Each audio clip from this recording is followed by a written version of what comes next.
The side camera's the one that's going to get me on my gut. You're on. Perfect. Which camera am I on? Right here. We live? Everybody watching? 3, 2, 1. You're on Insta.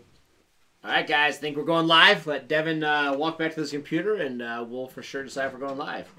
We're talking about... we have 4 camera angles tonight. We're talking about what that does to my physique. So we're trying to judge that. But, guys, give us 1 second. We'll get spooled up, and we'll be live. Devin's pulling it up right now. Again, our executive producer here at the Nate Zielinski / Devin Menino Outdoor Show.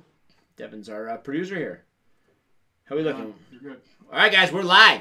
Welcome. I'm Nate Zielinski, guys. Appreciate you watching. Every week we do this. We've been doing it since May. We appreciate you guys coming, listening, following. And as always, our goal is to make everybody a more educated hunter. Again, we promote education, promote scouting, promote the concept of taking a do-it-yourself style hunt, taking public land, low draw rate type units, and really making the most of every tag to be successful for your goals as a hunter, whether that's your first animal, harvesting an animal every year, or taking a trophy of a lifetime. So there's a lot of different avenues in which we're preaching that education. But regardless, we're hoping you're taking that education, sharing it with your friends, and we're hoping that you're going to become successful utilizing this information. So that's kind of the basis of the show. Guys, last week on Wednesday at Bowtech Archery, they released what quite possibly could be one of the most incredible bows of all time. There's no doubt over the next year or so you're going to be hearing a lot about the Bowtech Realm. We released 2 bows with the Realm series. There's the Realm and the Realm X, basically a 30-inch axle-to-axle bow, and then the Realm X being a 33-1/4-inch axle-to-axle bow. Guys, these things are absolutely incredible. So again, absolutely amazing. They launched that last week. So if you're watching this, again, most of you, or a good portion of you, are going to be watching from the Bowtech site, so you know we launched that. If not, you could be watching from the a variety of other sites: Diamond Archery, Black Gold sites, Ripcord, Tight Spot Quivers, Bass Pro Shops of Denver, Excalibur, Tightline Outdoors, as well as Nate Zielinski. So you could be watching from a variety of that, so you might have missed that bow launch. So if you did miss that bow launch last week, it was all about the Realm X, this bow right here. They sent me my Realm X about 2 weeks ago. I had about a week playing with it in the field, getting it dialed in, getting it tuned. It's an arrow shooting machine. I'm breaking arrows with it. Everybody knows I'm not exactly the most amazing shot. I'm more of a hunter than I am a hardcore target archer. And with this bow, I literally am breaking arrows. It's incredible. I've never seen anything like it. I was able to take this bow in the field on a South Dakota hunt, which we're going to show you clips for here in just a minute. And I'll tell you what, talk about having to make the most of some very tight shots. I'm glad that I had this bow with me for a couple of different reasons. But guys, the cool things about this bow, just real quick, just so you know, we've got dual locking limb pockets. So guys, eliminating vibration, making sure that cam timing tuning is going to be more intact than ever, but more than anything, just eliminating that vibration. So again, everything is staying in tune, in check a little better. Guys, we got a new vibration system here. It's also built for balance. So you can take this right here and put it in multiple places on the bow, which is great to really fine-tune that balance. Really, really awesome. Brace height, 6.5. Just overall feel, it is dramatically lighter than a lot of the other bows have been in the series. So really excited about that. And then you also have the option of a performance or comfort setting. So you're in a hunting situation where you might have to draw for a long period of time. You're in a situation where you want to walk around at full draw. That comfort setting is pretty incredible to have that leeway of holding that bow back there forever. As where the performance setting is going to take you down a little bit on that let off, and it's going to make that valley really short. So you're gonna shoot much faster. It's a little harder to walk around and hold that draw for a long period of time on that performance setting, but you do get those incredible speeds and everything out of that setting. So a variety of reasons why you have the option of the performance versus the comfort, but absolutely incredible bow. So if you have not shot it, make sure you get down to a Bowtech dealer as soon as possible, and make sure you take a couple arrows or take a couple shots with the Realm or the Realm X. I promise you, it's going to be absolutely incredible, and you're going to love it.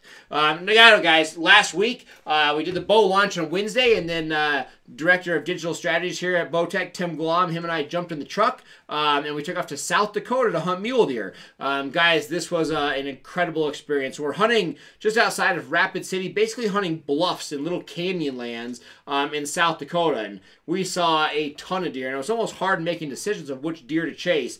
A lot of different bucks. Every buck had different qualities. You have wide bucks with deep forks. You have, real tight bucks with trash and stickers and just a million different deer. And more than anything, there was so many deer, it was almost hard to hunt them. You would literally pick a deer and start pursuing that animal, and as you're pursuing that animal, you would run into more deer, and you'd bump them, and they would run and scare this deer, and that deer would scare this deer, and you'd have the domino effect on almost literally every hunt. But we ended up hunting Thursday evening, all day Friday, and Saturday mornings. We had 4 good hunts in South Dakota.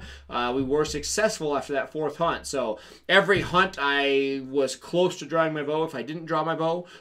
So a lot of activity in South Dakota. Now, guys, we're going to show you a couple clips from that hunt, just because it was a great time, and again, it was the a live hunt with the Realm bow. So again, if you did not see that, you can jump back and watch that video. But we did 100% a live hunt on Facebook with this bow, and I can tell you real quick, as the hunter on this shoot, there's not a whole lot more nerve-wracking than being 100% live. I mean, no edits, no fallbacks, no erasing.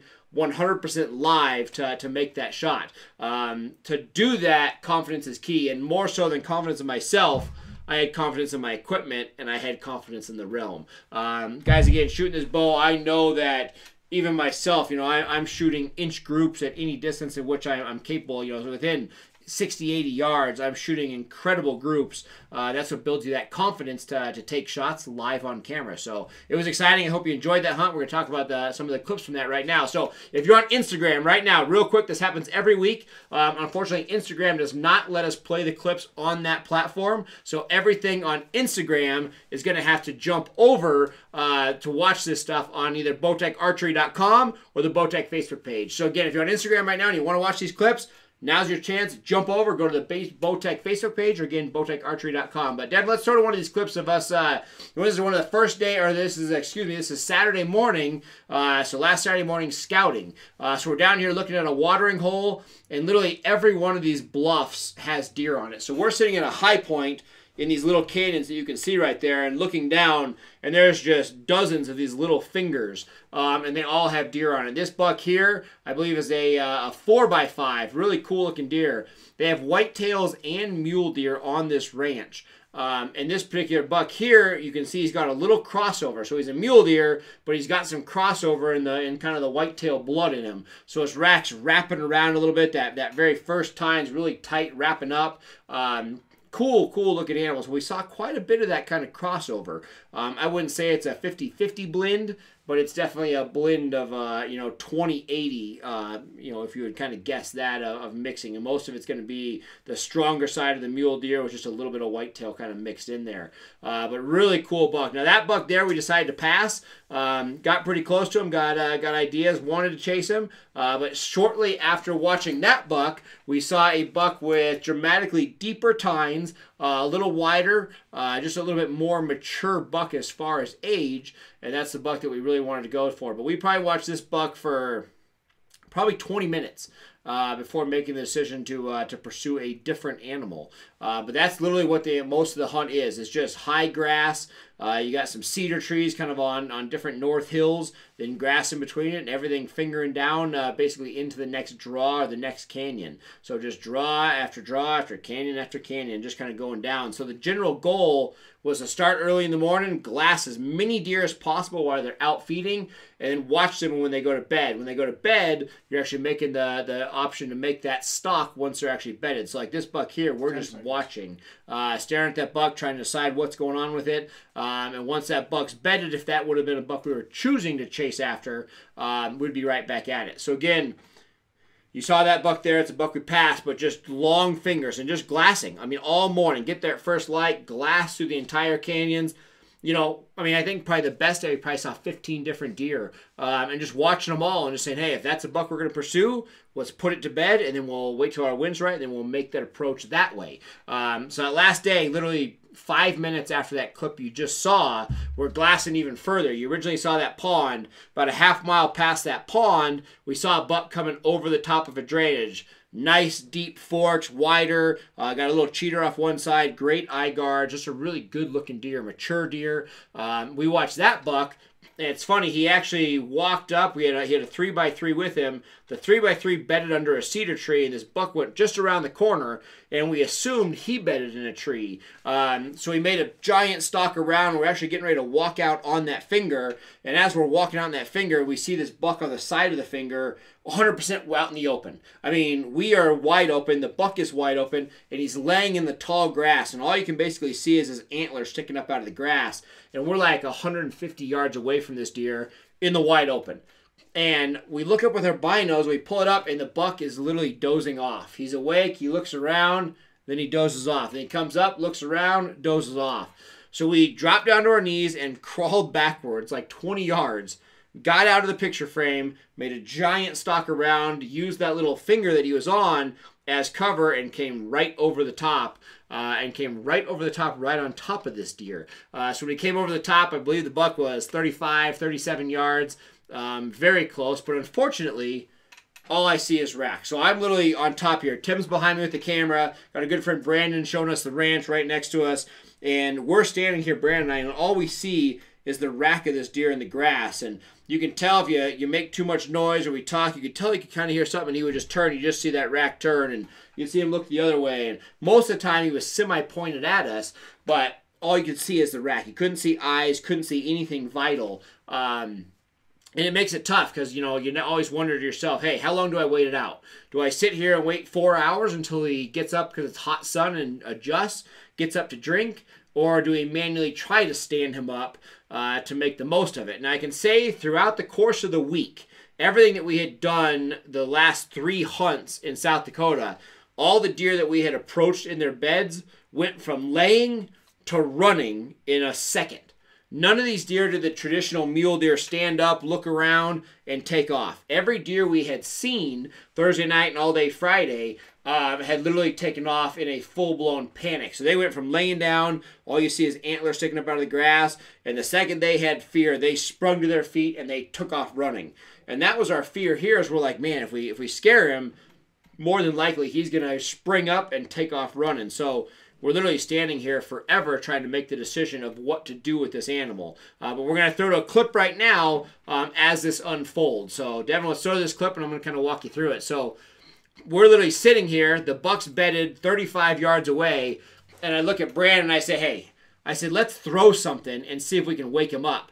And he goes, there's no rocks around here. What are we going to throw? So I reach into my pocket. Only thing I can find is a lighter. So I pull out a Bic lighter that I carry when hunting for safety, hand it to Brandon. I say, hey, man, when I'm drawing, throw that lighter. So I draw the bow. He throws the lighter, probably 20 yards, lands right in front of the buck.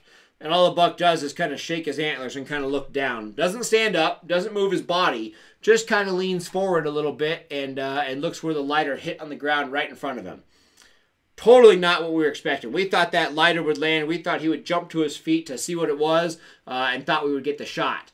So I held it draw for a little bit just to make sure that he didn't stand up, a couple seconds after throwing that lighter.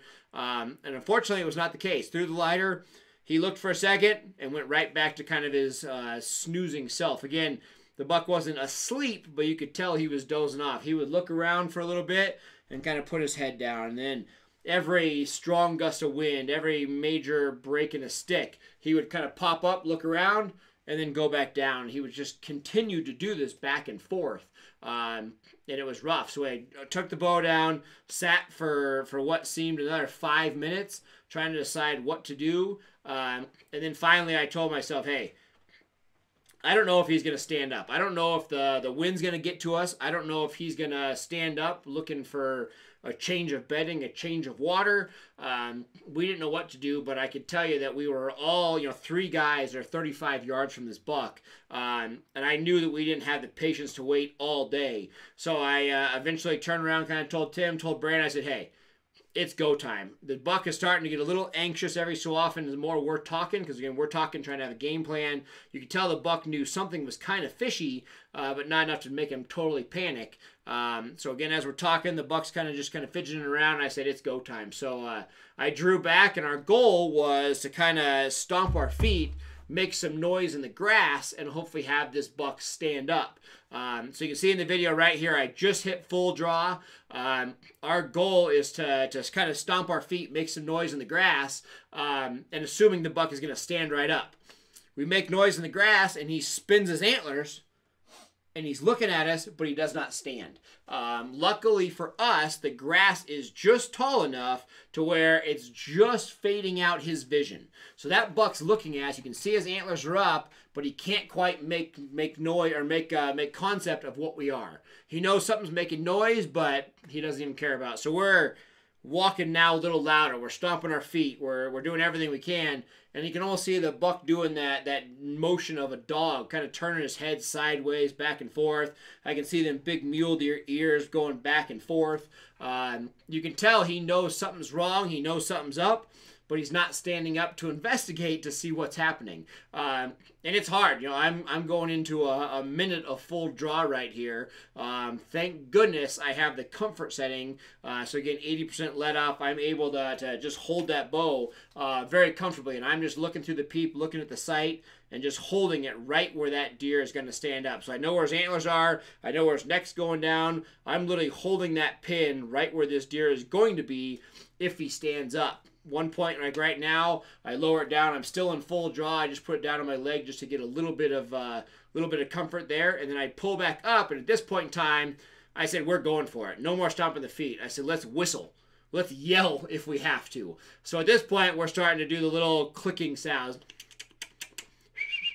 doing the whistles, doing everything, anything we can to make noise. And you can start to see the buck starting to get a little more cautious. His antlers are starting to move a little bit more. His ears are starting to flap just a little bit more. We're definitely starting to get curiosity. And at that point in time, I'm really starting to get comfortable, peep sight, on sight, dialed in.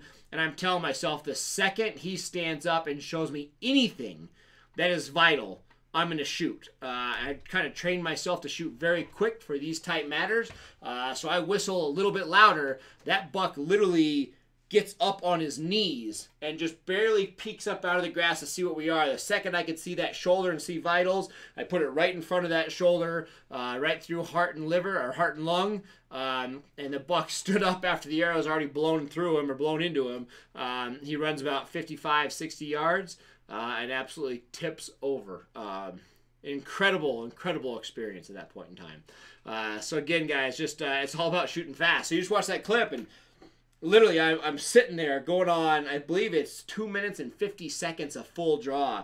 And I'm just staring at that peep, and I'm finally like, I'm flat out going to whistle at him. So I'm looking down, and again, I just follow those antlers down. So when he stands, that's where it's going to be. And buck stands up, puts that shoulder right to me. I slide it over right off that shoulder blade, and the deer is literally still sitting down. All he did was kind of put himself up almost on his knees, almost like a dog would sit. And I immediately took the shot. It was the opportunity that I had. Thank goodness I absolutely hammered him on little high footage right there. Again, he ran 55 yards and tumbled over. And you can see here's the photos of immediately after that shot. You can see that sticker coming off the right side. Great deep forks. Just a really cool buck. So you can see the side image. Huge forks on that deer right there. So, guys, it was absolutely an incredible hunt right there. Here's the official arrow that's remaining that shot it right there. So you can see that. I'm gonna jump back here, Devin. Perfect. You see that? That's the half that's remaining. One thing we're talking about here, guys, before we move on, a lot of people are asking this. A lot of people that watch that live feed, after I shot him, we were talking about double cresting on the arrow. So right after he shot, I said, hey, I know that my first piece of cresting was gone. And a lot of people are like, what are you talking about? How do you know how well you hit him? Well, that buck stood up. I took my shot. And the second I shot it right in front of that shoulder to come out on the double lung side on the opposite, when that buck turned to run, all I could see was a little bit of white. I could see 3, 4, 5 inches of white cresting. Cresting is this tape on my arrow. All I could see was from about this point up. if I shoot an animal and I see 2 pieces of white running away from me, I know where my penetration is. But I know if I get that double penetration, I have at least 17 inches of arrow buried inside that animal. If I start getting up to this area, I start getting to 21 inches of arrow buried in that animal. So by having that quick measurement, when that buck turned to run and I know that that arrow right there was crested, I know I have enough penetration to clear through the entire carcass or the entire void of an animal, especially a deer. You get to an elk, you're going to have to start getting towards the second cresting. But on a deer like that, a mule deer, the first cresting's buried, I know my arrow has penetrated all the way through the vitals on that animal. So I have a quick reference of, yes, that is a great hit, or hey, let's give this animal a couple hours just because I know I didn't get great penetration. So on that animal, we knew exactly the penetration we had because of that double cresting. We talked about that in the video, so if you saw that and missed it, that's what we're talking about, double cresting our arrows to make the most of every shot that we have in the field. Saw that cresting, and we knew he was down, and walked immediately downhill, and he was gone. Let's give a shout out to Travis and Travis Baez. Yeah, absolutely. Yeah, Travis and you guys did an amazing job. Brandon and Traven, you guys all did an amazing job there at the ranch. Again, unbelievable food, lodging, and obviously some absolutely incredible deer. They are chasing blacktails right now on Kodiak Island. I don't know if they're on the boat yet or if they're on shore. I was trying to think there if they're listening or not. But they're either on a boat or on shore. But they are hunting blacktails on Kodiak right now with Jim Burnsworth. So hopefully they get 3 tags each. Hopefully they're being successful on that hunt. And if people want to watch more live hunts, they can text GO LIVE to 77453. Perfect. So guys, right there from Devin, you want to watch more live hunts. I know I have a hunt coming up here that we're going to be doing live as well. But again, if you want to get all the action, make sure you text GO LIVE to 77453. Again, GO LIVE to 77453. Now, speaking of that, real quick, I want to talk about this deer. Throw to that deer that I'm hunting right now. So, guys, right now, I got a good friend in town. We're actually going to talk to my buddy in town here in just a second, Robert Blosser. But with that, I have another deer tag coming up here. We can start hunting right now. More than likely, we'll probably spend some time in the field right around Thanksgiving. But this is a buck right here that I have on trail cams. This is from early mid-October, but this buck is still alive. He's still running around. And I would say right now, he is on the top of my hit list for another live hunt. So right now, comment. Who wants to watch me chase that buck live on camera? Anyone? Make sure you comment. If you want to see me chasing that buck, just like that South Dakota hunt, going it live, taking your input, you helping me make decisions in the field, comment on here. If you want to see that, say we want to watch it. I would love to get your input on that. Now, guys, speaking of that, we got a good friend in town. He's actually here on an elk hunt, but he is from Wisconsin. He is a major player in the hunting world as well as the fishing world. So we're bringing a good friend of mine, Robert Blosser. How you doing, Bobby? Hey, what's happening, I appreciate you joining me. Good to see you. Absolutely. So, guys, Robert here. He's from Poinet, Wisconsin. He is a professional angler by trade, but you spend as much time in the field hunting as about anybody. Yeah, I try to anyway. A little jealous of your exploits, but yes, chasing big game is definitely a passion. Absolutely. So we're gonna bring in a couple questions here. I want to talk to you, especially coming from the whitetail side. You hunt a lot in the Midwest. You keep up on all the rut conditions, post-rut conditions, the cameras. You keep up on animals. Very similar to what we do. It's all about the scouting, hunting, preparation. I want to talk about, so our animals are in the rut. Obviously, as these deer go into the rut, you experience a variety of things. So a lot of people are watching this, whether you're in Colorado and your mule deers are just on the beginning phase of the rut, or you're in a whitetail situation where they're hardcore rutting or even post-rutting. Sure. There's a lot of different things that happen in each of these activities. The one thing I want to talk about is, especially what these guys experience in Illinois, and it's a fairly common thing that I think a lot of people miss, is the daytime activity of a rutting deer. Oof. Everybody is out there an hour before light, sitting in their stand, freezing to death, and they hunt for that first 2 hours, and they're like, all right, we saw some deer, but it wasn't great. Let's go. The daytime stuff can be better sometimes in the low light periods. And I definitely made that mistake early in my career too. And I think what transpires a lot is, you've got your pre-rut, your rut, and your post-rut. Yep. But what happens is in that pre-rut, you get a lot of chasing, a lot of seeking. They're just kind of, feeling it out. Feeling out some territories.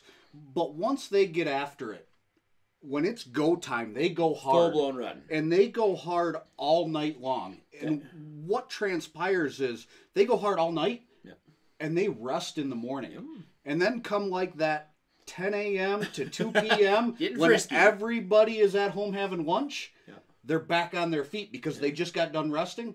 And then once they're done with that, they lay back down again that evening. And then as soon as nightfall comes, they're at it again. So night's the main period, but the low light period in which everybody's hunting a lot of times can be a rest period. Yes, which makes sense because they're definitely going to take advantage of the nighttime. Yep. Rest for a couple hours, daytime, because we saw activity on the cameras and like where Devin and Tim were hunting, it was literally like a 10 to 2. Yeah, major activity. I mean, in the Midwest for us this year, we actually had a full moon happening during our full blown run. Okay. So those deer were absolutely going crazy at night. So that midday was definitely a key time to be in the stand. I mean, you see that everything. Like our elk definitely rut at that first period of time. Everybody's like, man, why are the elk going to bed so early? They rut all night, they rut into the morning, but then they have to rest. I mean, these animals can only go so hard without water, without rest before they have to. And they take advantage of it. When it's time to rest, it's time to rest. So I think that's huge because so many of us, especially as we're getting ready to hunt rut conditions where you're at, or if you're maybe just coming out of it, but something to think about. Because I mean, that's where a trail camera can really come into play. But if a trail cam doesn't, just 1 or 2 days, spend the full day in the stand. It'll shock you what you can see. And if you can't sit out that full day, because that's a tough sit. I mean, let's be honest. To hunt sun up to sundown in a tree is pretty tough to do. But force yourself to sleep in one morning and give that midday a shot. Okay. Do it once, do it twice. If it works for you, great. If not, go back to hunting your normal routines. But I'm telling you, roll the dice and give that a couple chances. Yeah, I love it. Now, the other thing I want to talk to you about, especially on the whitetail side, so our mule deer, by the time most of our hunts are done here in Colorado, we hunt peak rut major, and then our post rut, our animals go independent. Okay. So, our bucks separate from the does completely. They go independent, and they almost, I wouldn't say nocturnal, but they definitely spend a lot of time in tighter canyons. They spend a lot of times tucked away. They avoid the crowds for the most part. What's the major plays for you where you're seeing Wisconsin, the Midwest, in a post-rut condition? Is it food? Is it water? Is it nocturnal? What are these deer doing? Obviously they just got done running a marathon. So they're tired and they need to eat. So we start to focus on food sources right away. Okay. Post-rut, you're still going to see a little bit of chasing, but food sources is definitely where you want to be. Okay. And yes, it's going to transpire back to those first light, last light type situations. But the food's definitely where you want to concentrate. What are we looking for? Food. I mean, so I say that because Colorado, we're like, hey, we look for grass. We got grass, but I mean, we don't have a whole lot of options. We go way east, we might hit some corn. But most of our whitetail hunters are listening. I mean, you have multiple options. Yeah, obviously we're looking at corn. Okay. Just for example, this year was a pretty wet year for us, and I know right now there is a ton of standing corn still in Wisconsin. Okay. So trying to dry. That's the trying to dry exactly before the farmers are going to harvest it. That right now, if I was in the Midwest, our bow season is just tailing off. Our rifle starts this Saturday. I would be finding a non-cut cornfield and praying to God it gets cut the day before rifle starts, because that would be like your ace in the hole to hunt right now. Yeah. Yes, for sure. Okay, so standing corn. I mean, that's it. Food. Post-rut for these whitetails, it's all about food. Same thing for mule deer. It's all about building those patterns. Scouting, education is what's going to lead to that. But again, so many people miss the finer details. You know what I mean? You just miss the edge of it. Again, seeking out an uncut cornfield can make the difference of night and day of being successful. Hunting midday can be a huge thing, night and day successful. Like us with these mule deer, chasing them on their feet was tough. We had to let them bed. Once they bedded, we could get right on them. So there's a lot of things with that. So guys, hopefully that's going to be good. Ask us some questions if you have some, especially for Bobby, who is on top of the whitetail game. Now, I'm going to throw you on the spot here, and we're going to talk about something with the bow. I'm shooting the brand new Realm. Now, again, myself being a major hunter, I don't ever claim to be the hardcore target guy. You do a lot of shooting. Sure. Hunting, you shoot some range stuff inside. Mm-hmm. You do a lot of different things, and in my opinion, you're the most knowledgeable arrow person that I've ever met. Whatever that leads to. Okay? I don't know how to take that, but I'll take it as a compliment. All I know is everybody I know that I deal with arrows, I get a basic arrow that shoots good, and then this guy builds me my arrows, and I shoot amazing. So you've helped me over the years. Story. I actually lost an elk. I know you're not supposed to talk about it, right? You wounded an animal. It's voodoo. I'm not allowed to say that I wounded an animal. We're hunters. We never do that. It happens. So I had a situation of shooting a big bull elk a couple years ago. We lost the camera there, Devin. Yeah, you're good. Okay, perfect. So I lost an animal a couple years ago where literally I had a quartering away bull elk. Big giant bull, quartering away, very confident in the shot. I shot and hit a rear rib. So I'm shooting at a quartering away animal. I did not have enough mass to my arrow. I didn't have enough weight. When I hit that rib, instead of punching through and double lunging that bull and having an extremely, devastating shot, I hit that rib and my arrow actually glanced. I didn't have enough push power. Arrow glanced. I ended up shooting that animal through the guts, and I did not recover that animal. It's one of my first losses. It was absolutely devastating. It was awful. But literally having an arrow that was heavy enough to shoot out of the bow, I wasn't dry firing, an arrow that shot good on the range, but didn't have enough killing power to follow through. And I don't think anybody ever thinks about that. Sure. As long as it shoots good, people are like, oh, it's good. Yep. And I needed more push power. So that's when I came to you and I'm like, hey, man, I don't ever want this to happen again. I need to shoot, more weight, but still have, the stiffness and everything that I'm looking for in an arrow. So as you build my arrows, per se, what do you look for in an arrow? I mean, what heavy, light, and then the biggest thing I want to talk about is you float arrows. What is that? Well, let's back up a little bit. Obviously, when you're going to build a set of arrows, you need to know, first off, what you're going to build that arrow for. Are you going to build it for target shooting? Are you going to build it for whitetail hunting? Are you going to build it for big game hunting? Are you going to build it for shooting a Cape buffalo in Africa? Perfect. Because everything's completely different, just like our rifle calibers. Yep. So let's just take an elk arrow, for example. My theory, 400 grains is the least amount you want in that arrow. You want that kinetic energy. It's all about the energy at contact. Correct. That's the kinetic energy you want. So what you need to do is look at the bow. Are we looking at a high performance cam, or are we looking at something a little more moderate? Okay. And that's going to determine the spine of the arrow we need, the stiffness of the arrow, basically. And then we need to look at what type of broadhead you want to shoot. Yep. And that's going to determine, do you want to shoot a mechanical or do you want to shoot a fixed broadhead? Yep. And that actually plays into the spine of the arrow as well. Perfect. It's too soft, broadheads can open like a fixed, correct? You just want to have that good balance. It's all about maintaining that balance. And the other thing is front of center. You want your arrow to weigh more in the front, and that's why our broadheads are weighted 100 grains, 125 grains, whatever it may be. But when we start talking Western hunting, and we start talking ranges beyond 40 yards, most whitetail hunters, 40 yards is an extreme long shot for them. Absolutely. We need our arrows to come out of that bow and come off that rest the same way each and every time. Okay? And that's where floating an arrow becomes important. Okay. So when we look at the build of an arrow, it's a carbon arrow, and it's a wrap. It's a carbon wrap. So there is a seam on this arrow. Okay. When you take this arrow, no vanes, no insert, no knock. So just plain carbon. Cut to length. We cap the ends. Okay. And we lay them in a tub of water. Bathtub, Rubbermaid tub, whatever it may be. You got. Let them sit overnight. Give them a good 12 hours. And what will happen is that seam is actually the heavy point of that arrow, and that'll rotate. No kidding. So all of your arrows will sit the same way in that water. In the morning. And when you come in, you just mark that arrow, and then when you go to fletch them, doesn't matter how you fletch them, as long as you fletch them all the same, with that seam coming off the rest the same each and every time. When that arrow comes off, it flexes. Absolutely. It flexes a lot if you do slow motion shooting. It does this a lot. So you want that arrow to do this the same way each and every time to be accurate at those long ranges. And that's what's going to carry you to that 60, 80, potentially 100-yard shot. As long as you put in the time to practice, that's still going to be an accurate shot for you. It's just crazy. So, I got to tell a story. So, the guy's telling me about floating his arrows, right? We're here in Colorado, and I'm like, of course I float my arrows, Bobby. You're like, hey, you float your arrows. I'm like, oh, yeah. I floated my arrows last night. We're good. So, we're calling in elk. It's your first time out here elk hunting. We're sitting on this ridge, and we're calling bulls. There's like 2 or 3 bulls up this hill. And I'm looking at them, and I'm ranging them. I see you range it, and I'm like, how far are they? And you're like, what, 88 yards or 88 or 84 yards? And I'm like, man, that's far. And he's like, I'm just going to shoot him. And I'm like, yeah, you're just going to shoot him. So I'm like playing around with things, getting ready to do a call set, trying to figure out how we're going to get closer. And I look up, and he's in full draw, and choof. And I'm like, what? What is he doing? You know, almost 90 yards? And I see this bull kind of jump a little bit and take off, and I'm like, yeah, Fletching's probably scared him as it whizzed by him. And I'm literally like, Bobby, what are you doing? And I look up, and the bull goes, and total pass-through, zipped him flawlessly at 88 yards.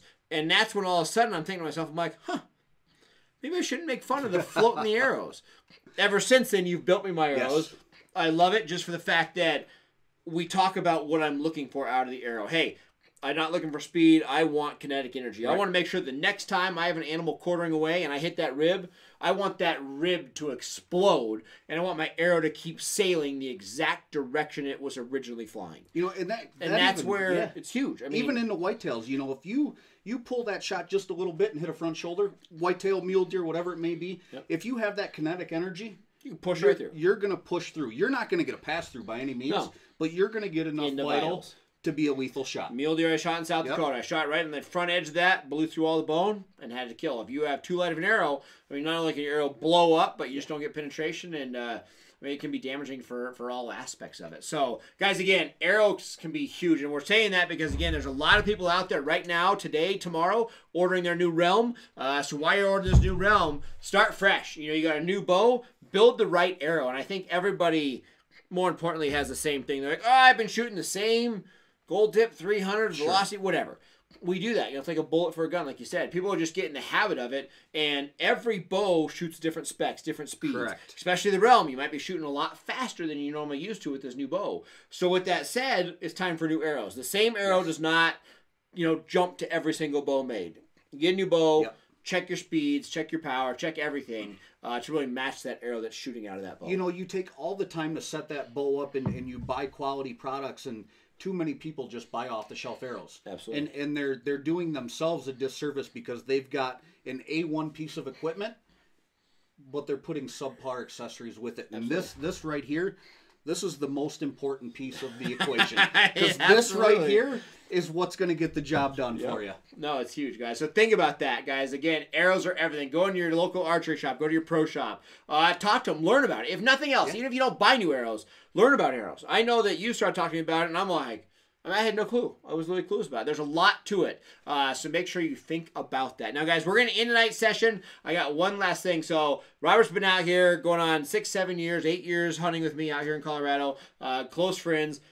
The first time you came out that same hunt, I got a kick out of watching you glass. We're talking about this because I've spent literally the last 112 days, 130 days of my life behind glass, watching the big bull Ricky, watching these bucks in South Dakota, watching the bull your brother shot a couple weeks ago. I literally lived behind glass finding these animals, but what day? 2 nights ago? 2 nights ago, I believe, I'm out glassing. It was still third rifle. So Sunday, 2 nights ago, it was third rifle. We're out looking for the animals that you're going to be hunting tomorrow. And I'm literally looking at deer standing right next to the road. I'm glassing them. And I watch these hunters drive right by. I mean, the deer are 35 feet from the road. And these hunters drive by and they stop by me, you know, a quarter mile later. I'm up high looking down on them. And they're like, hey, man, have you seen any deer?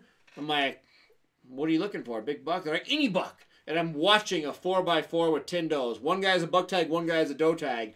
And I didn't have the heart to be like, you drove 30 feet by him because they just couldn't see him. But with that said, optics are huge. There's a lot of people, I think, that we talked about today that will hunt a week in the western United States, not have anything and be upset, be grumpy. Sure. And so many of them probably were in front of animals and they missed it. Tell me about your first glassing experience and where you're at now. How about my first 10 glassing experiences? I couldn't find an animal out here to save my life. I'm going to be completely honest. I mean, you're used to sitting in a tree stand. Yeah, I couldn't find an elk. I couldn't find a mule deer. I couldn't see nothing. And these guys were just making fun of me. They're like, I'll give you $100 if you can tell me where any of the like, 15 what do you cows see? are. I'm like, I don't see anything. They're like, well, there's like 13 deer out there. You don't see a single one? Oh, well, hang on. Are you sure? No, I don't see any. So it actually took me probably 3 years of hunting out here. 10 days in a row, to finally train my eyes and my brain to what I'm looking for. Yeah. And it's just simply time behind the glass. And once you get it, now they start to stand out. Yep. But quality optics definitely help because junk won't help you one bit. Oh, no. Clear optics. But it's definitely, just like you said, you spend countless hours behind glass. Yep. And it just took me time to really train my brain what I was looking for. You know, I'm used to looking for an ear flicking 3 trees in, not a giant elk standing mile away, 1,500 yards away. Right. So it's a whole different game, but it can definitely be done. You know, definitely. Yes, for sure. And that's huge. So again, we're saying that, you know, we have a rifle tag starting this week. So tomorrow starts 4th rifle combined for Colorado. There's still some Utah hunts going on, Montana hunts, Wyoming hunts, and then a lot of the Eastern Plains hunts. Like I have a deer tag that's starting now. I mean, in the Eastern Plains, we're literally looking for one antler sticking up out of the grass or a tail in some different woods, you know. So a lot of things come down to glassing, especially in the Western United States. So again, that's just your quick reminder that I bet you anything, 80% of the hunters miss one animal or 10 animals almost on every trip out there. So, you know, we learned it through sheep hunting, you learn it through elk and mule deer and everything else, but spending time behind glass and literally double checking, triple checking, putting more emphasis on just saying, hey, they're there, I got to find them, is going to lead to a lot more opportunities at the end of the day. I think the biggest thing that helped me was instead of looking at an area, I had to focus on one small part and look at each and every bush. You know, everybody says grit it out, and I thought I was gritting it out. But I really had to make myself go from bush to bush to bush. And as I did that, then I started to get faster at what I was looking at. But it really, I had to slow it way down. And what you would glass 3 times, I would get halfway through. You know, so that's now you're what seeing helped him. Me. Right. I actually trusted him for the first time this year. He went out glassing by himself, and he told me what he saw, and I was like, I believe he's probably saw him, you know. Probably because I sent you pictures. Yeah, you sent me pictures. That helped. All right, Devin, we got one question here, guys. We're going to wrap it up. Yep, couple things. People definitely want to see the live hunt, so they're going to text 77453. Again, text GO LIVE to 77453. We'll probably, the second this bull dies from him, we'll be out in the woods in that mule deer hunt. If not, I'll be out there Monday, Tuesday, Wednesday of next week. So make sure you stay tuned for that. That's a big deer. Absolutely. Great feedback. People want to see that. Josh Montague, buddy of ours. We know him. His wife, I believe, is Cricket. Is that right? Yep. She is in central Kansas right now. Bucks seem to be mostly nocturnal, but definitely rutting. Weather is very warm. What should she be doing right now to seal the deal? I mean, a couple different options. I mean, one, you know, trying to pattern a particular animal. I think so many people get caught up in hunting multiple animals, and the second you get in the gamut of it, it gets tough. So trying to solidify 1 or 2 animals to where you can pinpoint a particular trail, you know, a very specific pattern that one animal is doing. So instead of slightly missing a variety of animals, trying to pick one animal, build a quick pattern on that one animal can be huge. Checking the midday thing can be huge, and then in a last ditch effort, a lot of times we were doing, you know, in the Eastern Plains experience I've had, moving blinds and getting much closer than you ever feel comfortable. One of the last times I was out there in the Eastern Plains, we had these deer feeding in cornfields, and they would stay in the corn during the day just because it was so well hidden, and everybody's hunting the exteriors. Sure. And I literally found a path going to the middle of the corn. I went in there and stomped out an area big enough for my blind, and I had literally 3 shooting lanes and 3 rows of corn as wide as the blind. And I found out where those bucks were feeding. I put a blind 20 feet from where they were daily feeding in the corn, and I'm in the middle of a cornfield looking at nothing but stalks of corn. But they continued with their pattern. They came in, and we got them. Nice. So thinking outside the box, but trying to solidify 1 or 2 animals, I think will take you further than anything else. So instead of looking at a gamut of them, try to find 1 or 2 animals, build a somewhat of a pattern on those, and try to execute on that pattern. What do you think? You know, when you, I'm going to assume they've got trail cameras out because they're thinking they're nocturnal.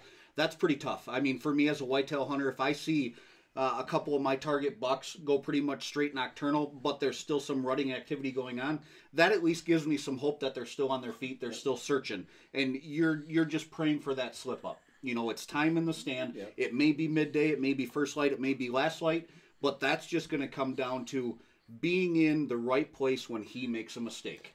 Yep, definitely. And I think there's some weather coming into the week. So, Cricket, if you're watching, You got a couple days, but I think you might have some relief weather at the end of the day or end of this week. I think we have a little bit of storm coming tomorrow, slight cold front. Then Friday, hopefully the same storms that are hitting the Rocky Mountain regions will hit Kansas, and hopefully that little break will help you on. And again, a lot of times even post-rut, the second that a good portion of those does come out of rut, those bucks will try to go in for one last swing. Sure. And try to gather does on that second swing of it. So again, 3-4 days after the rut, you see just a couple day activity of the bucks just kind of doing a second round just to make sure everything has been bred. So sometimes that second round they can get a little silly then. But biggest thing is I would try to pick one animal, build a pattern on that animal, and it's a whole lot easier building a pattern on one animal than trying to learn 15, 20 animals. Again, same type of thing. If you aim small, you hit small and you hit that target. You try to cast that big net, you're going to miss a lot of things. So keep that in mind. Hopefully it helps you out. Guys, again, you want to see the live hunts? Text GO LIVE to 77453. Huge thanks to all of our partners. Huge thanks to Bowtech Archery for letting us go live on their page and provide this entire platform. Huge thanks to Diamond Archery, Black Gold Sights, Ripcord Rest, Tight Spot Quivers, Bass Pro Shops at Denver, Excalibur, Tightline Outdoors, and Nate Zielinski, guys. We really appreciate all of that. Chef Collins has a Thanksgiving special this Saturday morning right here. That sounds fantastic. Guys, Chef Collins has got a Thanksgiving special Saturday morning. Guys, you got to watch it. If you have the rutted up, gnarliest buck in the woods, Chef Collins can make it literally like the best meal you've ever had in your life. So make sure, stay tuned. It is about a Thanksgiving meal prep with Chef Collins Saturday morning. Again, text GO LIVE to 77453. And make sure you stay tuned next week to this show, as always, every Tuesday at 7 p.m. Pacific. Guys, we'll see you soon, and hopefully put some animals down shortly. Good luck to everybody in the field. We'll see you soon. Take care, everyone.